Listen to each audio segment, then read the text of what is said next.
અષાઢી બીજના પવિત્ર દિવસે અમદાવાદમાં યોજાનારી ભગવાન જગન્નાથજીની 149મી ઐતિહાસિક રથયાત્રાને હવે ગણતરીના કલાકો બાકી છે ત્યારે રાજ્યના નાયબ મુખ્યમંત્રી હર્ષ સંઘવી સુરક્ષા વ્યવસ્થાને લઈને સ્વયં એક્શનમાં આવ્યા છે। ડેપ્યુટી સીએમ હર્ષ સંઘવીએ જમાલપુર સ્થિત જગન્નાથ મંદિરથી શરૂ કરી ભગવાનના મોસાળ સરસપુર સુધી સમગ્ર રૂટનું નિરીક્ષણ કર્યું। રથયાત્રા પરના સંવેદનશીલ ગણાતા તંબુ ચોકી સુધીના રૂટ પર પણ તેમણે સુરક્ષા વ્યવસ્થાની સમીક્ષા કરી, જેમાં ડીજીપી, સીપી, જેસીપી સહિતના અધિકારીઓ પણ જોડાયા હતા।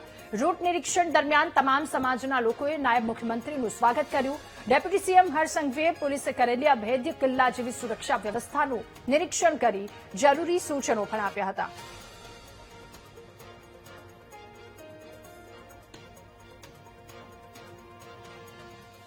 ભગવાન જગન્નાથની 149મી રથયાત્રા યોજાવાની છે। પોલીસ દ્વારા તમામ તડામાર તૈયારીઓ કરી દેવામાં આવી છે। લગભગ 31,000થી વધુ પોલીસ જવાનો, સ્ટાફ, અધિકારીઓ જે અહીંયા પોલીસ બંદોબસ્તમાં લાગ્યો છે। તમે જે રીતના દ્રશ્યો જોઈ રહ્યા છો અમદાવાદના જગન્નાથ મંદિરની બહારના દ્રશ્યો છે અને સમગ્ર 14 કિલોમીટરના રૂટ ઉપર 31,000થી વધુ પોલીસ કર્મચારીઓ અને જવાનો હાજર રહેશે। ત્યારે સેક્ટર 1 જેસીપી નીરજ બડગુજર આપણી સાથે છે, તેમની સાથે ખાસ વાતચીત કરીશું।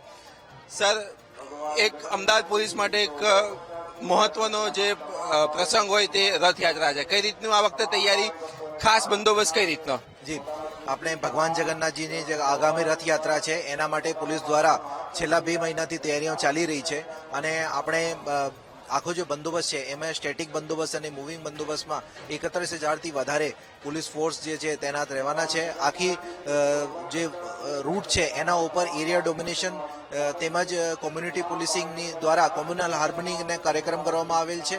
આપણે અત્યારે જે માહોલ છે ખૂબ જ સારા છે અને જે રથયાત્રા છે એમાં શ્રદ્ધાળુઓને કોઈ પણ તકલીફ ના થાય એના માટે જે જન સહાયતા કેન્દ્ર અને બીજી વ્યવસ્થા છે એ કરવામાં આવેલ છે અને ખાસ ટેકનોલોજીના પણ ઉપયોગ કરવામાં આવેલ છે જેથી રથયાત્રા ખૂબ જ સારી રીતે પસાર થાય। ટેકનોલોજીની વાત કરી, જે હાથી છે એના ઉપર પણ આપણે જીપીએસ કે એવું કંઈક મૂકવાનો નિર્ણય કર્યો છે, શું આખી સિસ્ટમ કઈ રીતે કાર્ય કરશે? જી, આ વર્ષે અમદાવાદ ક્રાઇમ બ્રાન્ચ દ્વારા એક ખાસ નવી પહેલ કરવામાં આવેલ છે। એમાં જે ગજરક્ષક જે ડિવાઇસ છે એ હાથીના ઉપર એક સેન્સર મૂકવામાં આવ્યા છે જેથી કોઈ પણ પ્રકારની વધારે આવાજ કે વધારે કોઈ હલચલ એવી દેખાય તો તાત્કાલિક ડેશબોર્ડ ઉપર પણ જાણ થશે અને જે આગળની કાર્યવાહી કરવા માટે જે ફોરેસ્ટની ટીમ કે વેટરનરી ટીમને જાણ કરવામાં આવશે। ટેકનોલોજીની વાત કરવામાં આવે તો સોશિયલ મીડિયા ઉપર પણ ખાસ ધ્યાન રાખવામાં આવે, સોશિયલ મીડિયા ઉપર કઈ રીતની નજર? જી, અમદાવાદ ક્રાઇમ બ્રાન્ચ દ્વારા જે સોશિયલ મીડિયા છે એની નિગરાની કરવામાં આવેલ છે અને સાયબર ક્રાઇમ દ્વારા એને જે આખા સોશિયલ મીડિયા છે એની સદંતર પેટ્રોલિંગ કરવામાં આવી રહી છે અને કોઈ પણ પ્રકારના ખોટા મેસેજ કે કોઈ અફવા થાય તો એના માટે તાત્કાલિક પગલાં લેવામાં આવશે।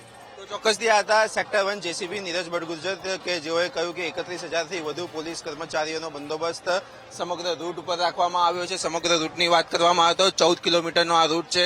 પ્રતિ 1 કિલોમીટરે 2200 જેટલા પોલીસ કર્મચારીઓ અહીંયા તૈનાત રહેશે। તમે જે રીતના દ્રશ્યો જોઈ રહ્યા છો અમદાવાદ જગન્નાથ મંદિરની બહારના આ દ્રશ્યો છે કે પોલીસ દ્વારા છેલ્લા 2 મહિનાથી સતત મહેનત કરવામાં આવી રહી હતી અને હવે આજે કહી શકાય કે અહીંયા હાલમાં જે બંદોબસ્ત છે તે બંદોબસ્તની પણ ખાસ અત્યારે પેટ્રોલિંગ કરવામાં આવશે અને સમગ્ર રૂટ ઉપર ફાઇનલ કહી શકાય એવું પેટ્રોલિંગ પણ રાજ્ય સરકારના નાયબ મુખ્યમંત્રી અને ગૃહમંત્રી હર્ષ સંઘવીની અધ્યક્ષતામાં પણ આ પેટ્રોલિંગ કરવામાં આવ્યું હતું।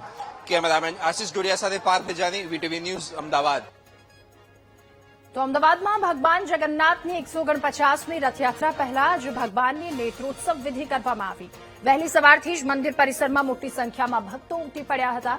ભગવાન જગન્નાથ, ભાઈ બળભદ્ર અને બહેન સુભદ્રા મોસાળેથી પરત ફર્યા બાદ તેમની આંખો આવી હતી, જેના કારણે ભગવાનના આંખે પાટા બાંધવામાં આવે છે, જેને નેત્રોત્સવ વિધિ કહેવામાં આવે છે।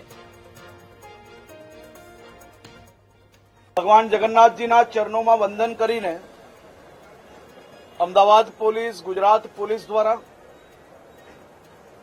છેલ્લા અનેક દિવસોથી રાત દિવસ એક કરીને રથયાત્રાની વ્યવસ્થાઓનું સંચાલન કરવામાં આવી રહ્યું છે। ત્યારે આજે ભગવાન જગન્નાથજીની આરતી બાદ